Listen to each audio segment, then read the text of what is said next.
Today we're installing a linear WT00Z. This is a 3-way wall mount dimmer switch that enables you to remotely turn on, off, or dim other associated devices.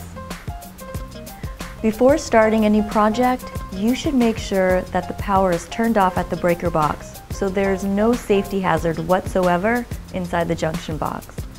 Remember, in a multi-gang situation, there may be more than one breaker for the box, so be sure to check. Test the circuit to ensure the power is off. To begin installation of the WT00Z, remove the existing wall plate and switch, capping the black hot wire with a wire nut for safety and identification purpose later in the installation. The 3-way dimmer switch comes with pre-stripped wires for your convenience. The white wire is the neutral, the black wire is hot, and the green wire is the ground. The circuit in your home may have a red traveler wire. However, the WT00Z does not require this wire. It should be capped with a wire nut and placed back in the box. Attach the green ground wire with the bare copper ground wires utilizing a wire nut, making sure it is tight. The next step is attaching the white neutral wire. Again, you will attach the wires using a wire nut.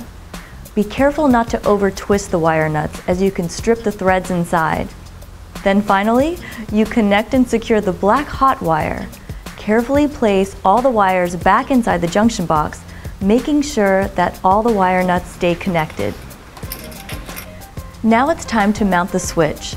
The WT00Z has an LED that should be located at the bottom of the device when mounted. Once the switch is mounted, you can replace the wall plate.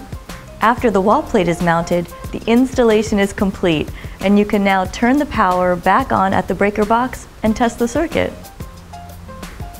The WT00Z has the ability, utilizing the Z-Wave RF technology, to control up to 5 other Z-Wave devices, and is an excellent addition to any standard home automation system. And it can be controlled by any gateway, controller, or mobile application.